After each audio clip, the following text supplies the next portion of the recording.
Hey, thanks for joining us on our weekly look at the other European leagues. We begin this week in Germany, where on Wednesday night, Bayern Munich were undone at home by PSG. Bayern 2, PSG 3. Kylian Mbappe scoring twice. PSG, a superb away performance, not in keeping with how Pochettino has been playing them in the French league.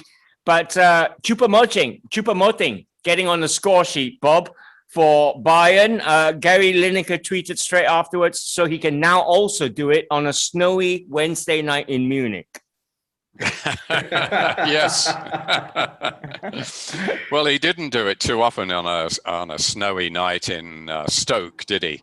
Hard to believe he's gone there and having played at PSG as well. Really reaching the heights after Stoke. But he did score, he did hit the woodwork, and he didn't do too badly in the big boots of Lewandowski. But having said that, I think they miss Lewandowski, and I think he was the difference, actually. They had, I don't know how many shots on target, off target. I'll tell you, 18. Right. Lewandowski would have had 5, at least. Well, you would think that, wouldn't you? You know, the hottest striker in world football missing and creating that number of chances. Yeah, you would assume. But that's not the way of football. I mean, you know, he could have played, he could have hit the woodwork 3 or 4 times. I mean, that's the beauty of the game.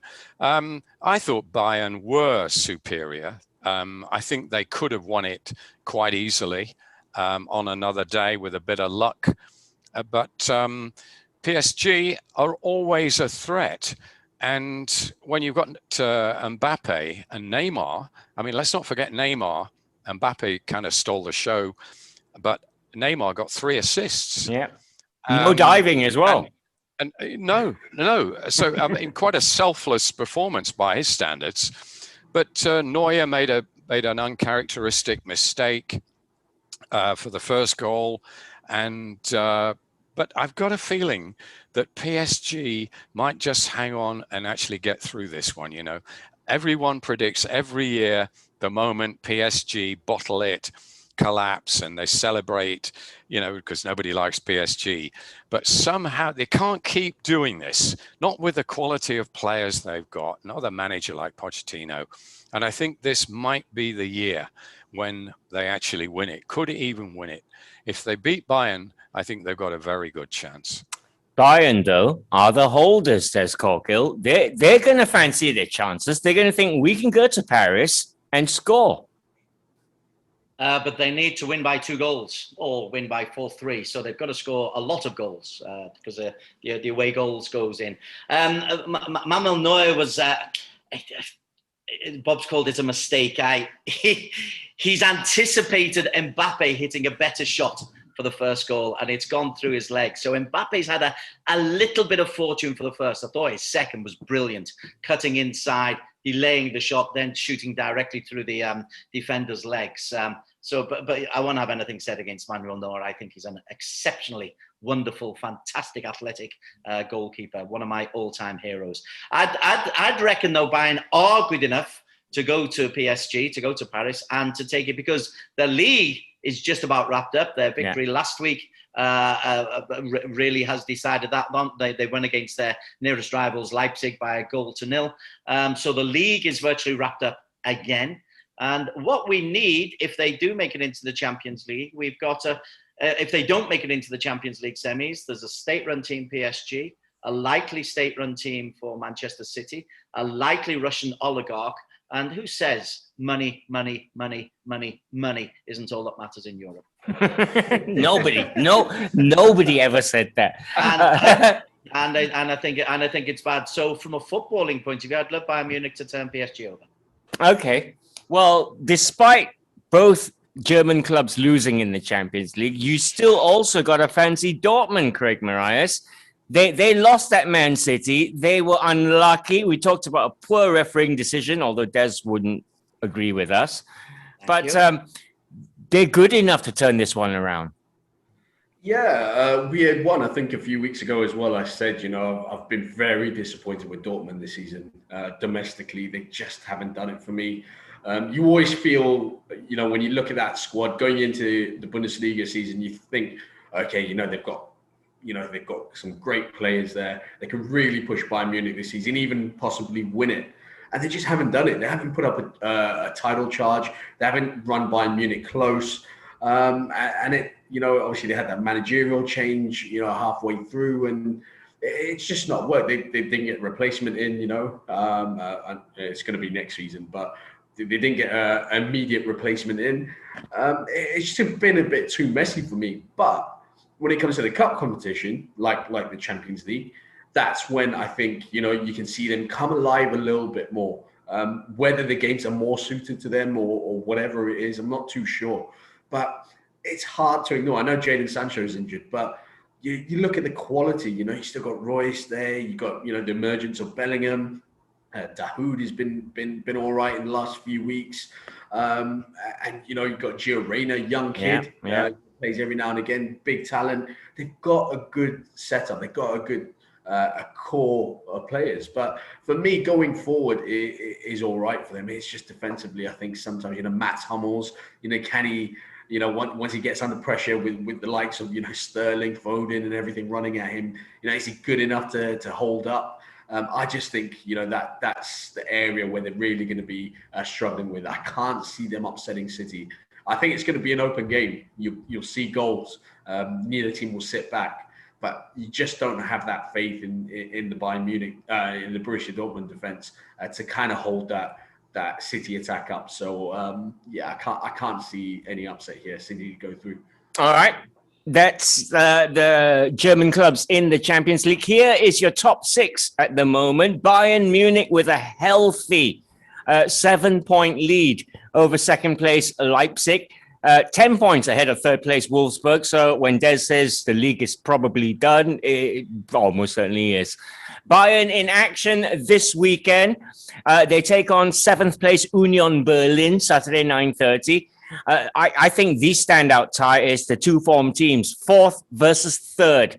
Frankfurt against Wolfsburg. Frankfurt are currently, 2 wins? They're undefeated in 4, 2 wins, 2 draws in their last 4. And Wolfsburg, they've won the last 3 in a row. So that's your German football for the weekend in the Bundesliga.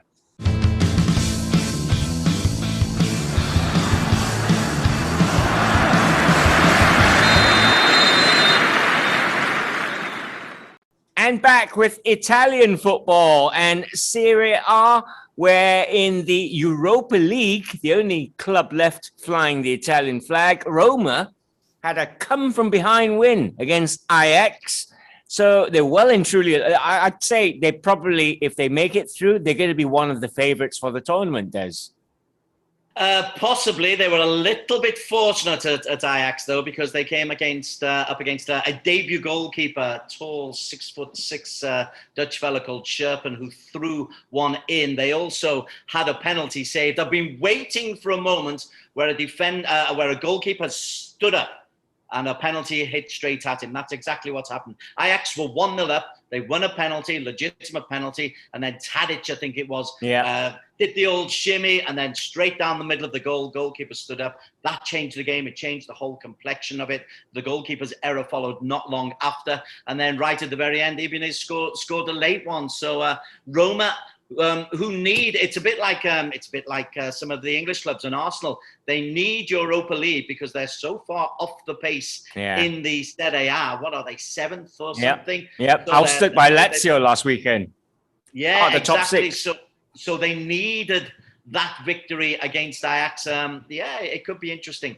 Did Chris Smalling play? I know. It's a big Smalling fan. Purely for Smalling. I hope Roma muck it up. But they need that, and because then they're not doing well in the league. 7th behind Lazio, top 4 in the Champions League. Gosh, Roma are a big club. You need teams like Roma in European football. It's Smalling Dici. now, as he's known. Two Serie A matches were played involving teams at the top of the table in midweek. Inter beat Sassuolo 2-1 on Wednesday, so a step closer to ending Juve's 9-year stranglehold on the title. They're now, Bob, 11 points clear at the top of the table. Lukaku again scoring for fun. Yeah. Something about these clubs going for a 10th title in a row, isn't there? They seldom make it. Look at Celtic. They thought they were going to get 10 in a row in Scotland, and then Rangers came along to upset it. Steven Gerrard managing them, of course. Yeah, but I think they've got it now. It's not done and not absolutely sewn up. But 11 points is a considerable lead at this stage of the season, and they're still winning. They're still playing well, and you can't see anybody stopping them. Juve, Pirlo has survived. He scraped through only against Torino with a draw thanks to Ronaldo's 2 late goals. It looked as if it could have been curtains for him. There were rumours that he was going to be sacked if he lost that match, because it's the local derby in Turin. But Ronaldo single-handedly saved him there, if that was in fact true. And then he managed to get a win against Napoli in midweek. So he's looking a little bit more secure than he was. I sincerely hope that he stays on, if he wants to, of course. But they're not going to win it. So it's going to come as a shock to them. And whether the board will actually accept this and another failure on top of a failure in the Champions League is the big question that people are asking in Italy. I mean, Juventus, the way they carry on, you think they've got the right to win everything, and the chairman Agnelli is the boss, main driving force of the European Club Association, changing the format of the Champions League. We mentioned that before. I mean, it's as if he owns European football, and they can't even win their domestic league. So I'm rather happy about that. But whether Pirlo is sacked or not, that, as I say, that is the big question. It won't hurt him too much. He'll just go back to his wine business. I can't see him managing another club. I don't think it's been a totally happy experience, this. This is his first year in management. And of course, he's got the pedigree, and everybody knows who he is and all that sort of thing. He hasn't got to prove himself to players. But as a manager, he had to prove himself, and he's not quite succeeded. So that big sorting out for Juventus at the end of the season. All right, here's the current top 6 in Italy at the moment. A very healthy 9-point lead over AC Milan. Craig, it's really important that AC Milan maintain and try and win that second spot. They've been in the running for most of the season. I was reading this week that Zlatan is having contract extension talks. So they've got to keep it going. Can they, do you think? Yeah, I think so. I know it's very tight there, but I look at Milan and like you say, they've run into very close. It was neck and neck at one stage. And you could have picked either one of them to go on and really take control of that league. Hasn't quite happened for Milan, but you look at both of them sides and you see the improvement that they've had over the last couple of years. It's remarkable. I mean, Milan, you look at them and when was the last time they were competing for titles?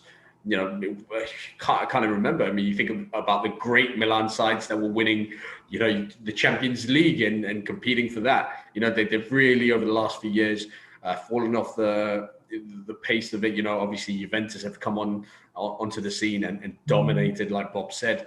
But Milan have been nowhere near as challengers, and 20 managers later, they seem to have found the right one. They've been through everything. They've gone through ex-players. They've done it all. Absolutely done it all. and it looks like, you know, they might have settled down. I think it's Pioli, is it? Yeah, Pioli. That's in charge there, and he's managed to find a good balance of obviously the experience.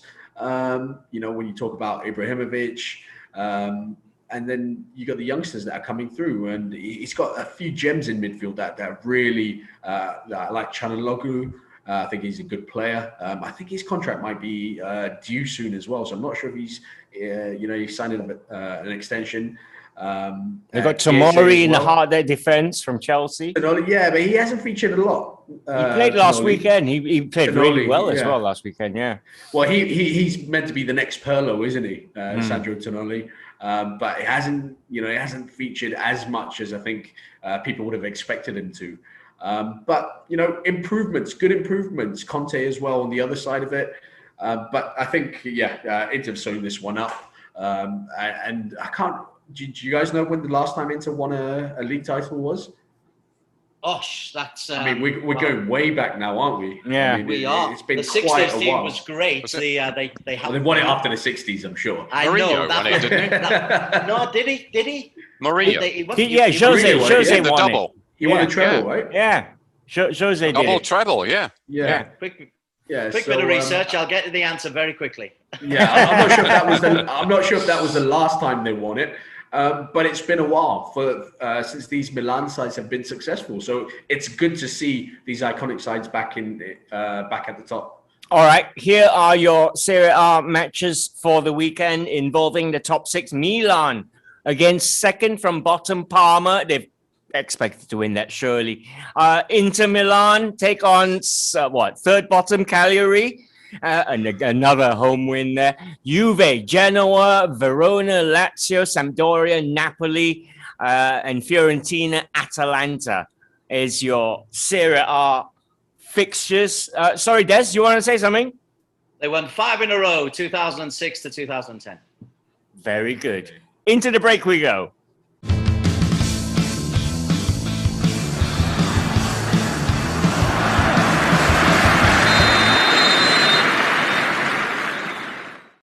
And we're back looking at La Liga in Spain, where on Tuesday night, Real Madrid beat Liverpool 3-1.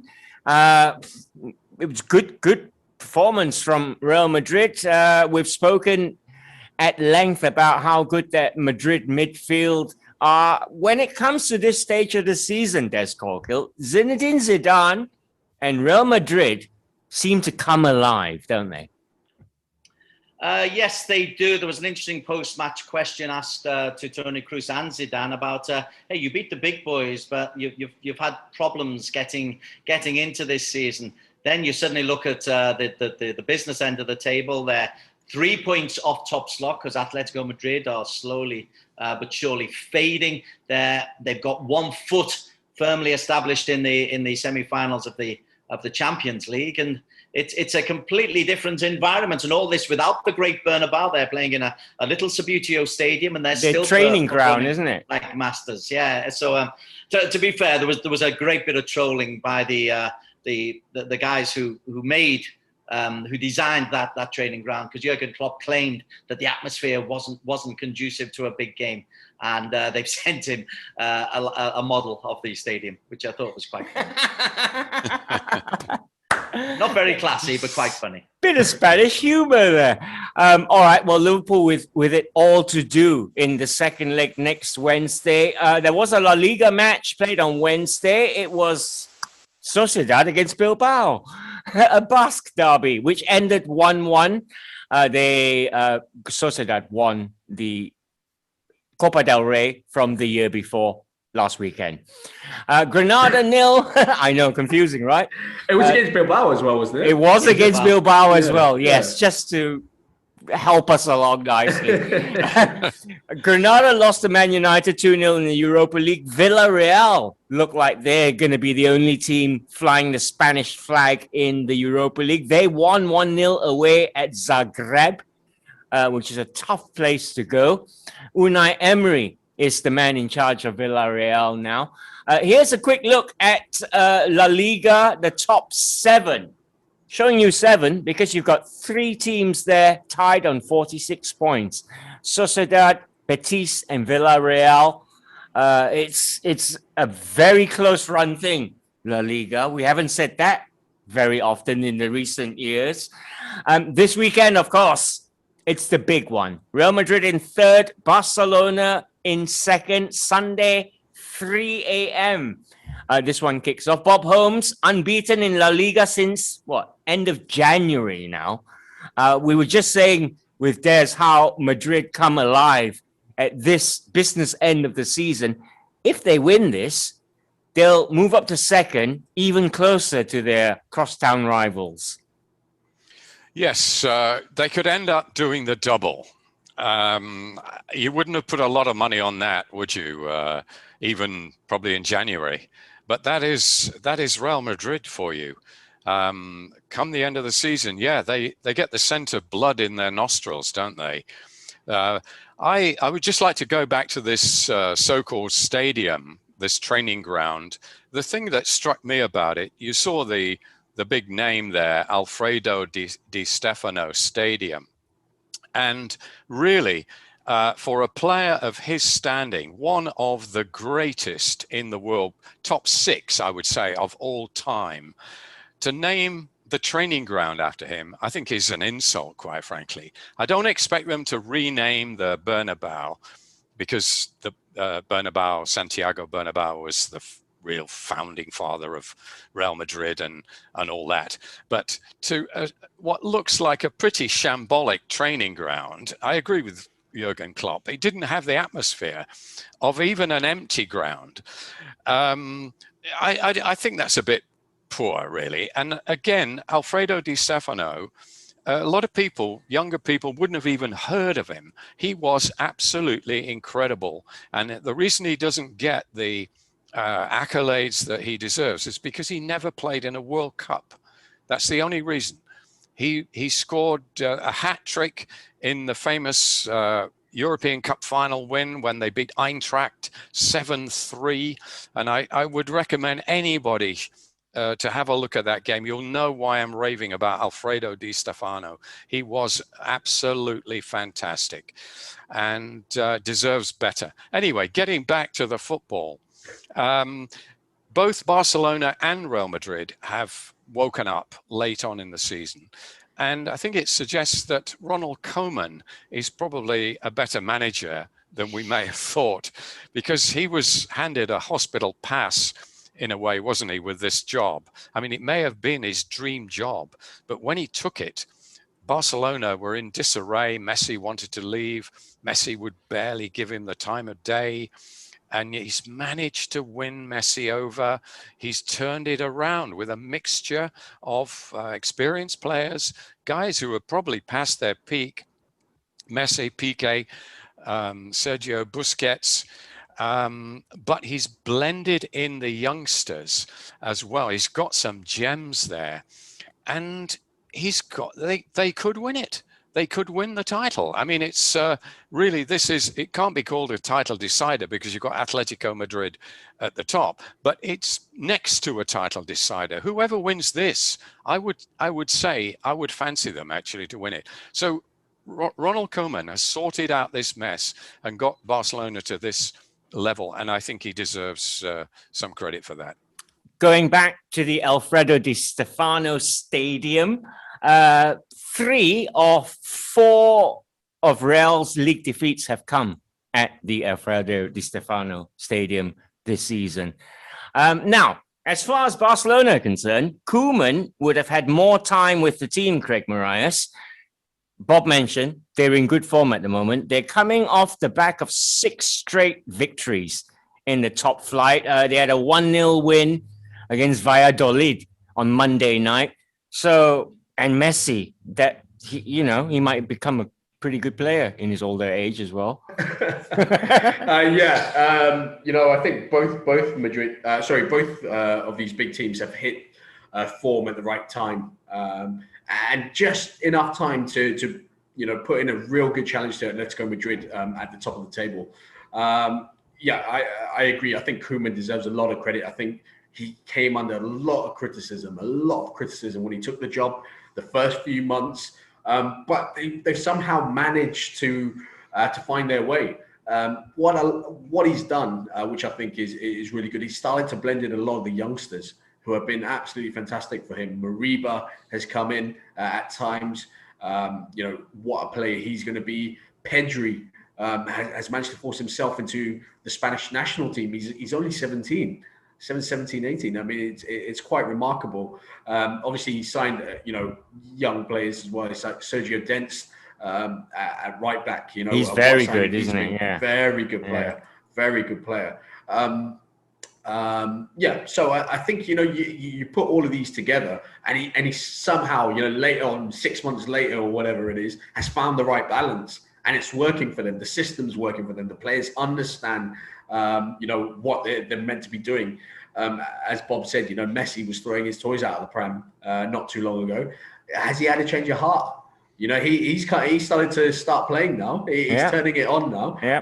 Has he had a change of heart? Is he going to stay with Barcelona now? Has he cleared the air with hierarchy? We know Laporta's coming back, isn't he? And they get on pretty well. So that could be a major factor. However, for Koeman, I think if Laporta comes in, I don't think it's good for him. But something's got to give. But you know what? I'm going to say this. I'm going to say Barcelona to win the league. I'm going to say it right now. Wow. Yeah.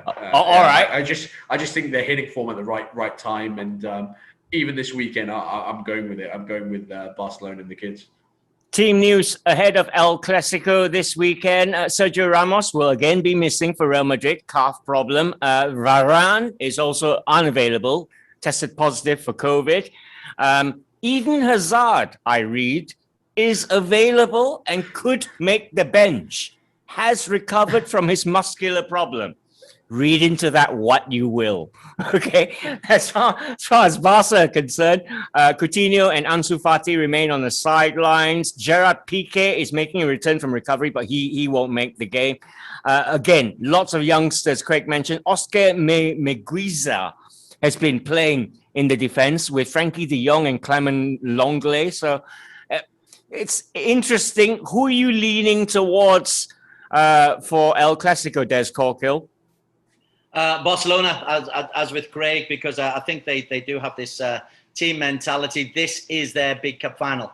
Real Madrid have got the little match of Liverpool and a potential semi-final against Porto and a potential European route for Barcelona. This is their season. They lose, it's a big problem for them, because if Atletico Madrid win, then suddenly it's 4 points, games are running out. If they win, momentum keeps. So this is what they have been aiming for. As for Koeman's being a great coach, ask Southampton and Everton fans. They'll give you an opinion, which might disagree. And Dutch fans. Yeah, and Dutch fans, yeah. But you can't argue with what he has turned around, because he went into an absolute mess. It still is a financial mess at Barcelona, which again makes this even more important for them. So I'm with Craig on this one. Barcelona and their kids and old boys and Lionel Messi. Is Lingard playing for them? World record bid in the summer, mate. Yeah. they want to swap Lionel with West Ham ASAP. All right, I want to go on record saying this. Everyone's leaning towards Barca. I'm leaning towards Real simply because I think they're a more streetwise team. They know how to handle this part. See, even Craig's dog's wearing Real colors. But yeah, I say Real this weekend for El Clasico. Here are the other ties in La Liga this weekend. Now, Atletico Madrid are away at 6th place Real Betis. That's not an easy tie at all. Then you've got El Clasico, of course. Celta Vigo in 8th against Sevilla in 4th. Do you have a quick word about Atletico? Do we all agree that they're on a fate? And are they going to, where are they going to finish come the end of the season? Out of the top 4? No. Third for you, Craig. What about you, Bob? I'd say second. I think Barcelona will win it. And I think they'll win the Clasico and win the league. I think Messi will do it for them. Real Madrid don't have Ronaldo anymore, so they can't expect any magic from him. whereas Barcelona still have Messi. So that's the reason I go for Barcelona. Where will Atletico end up the season, Des?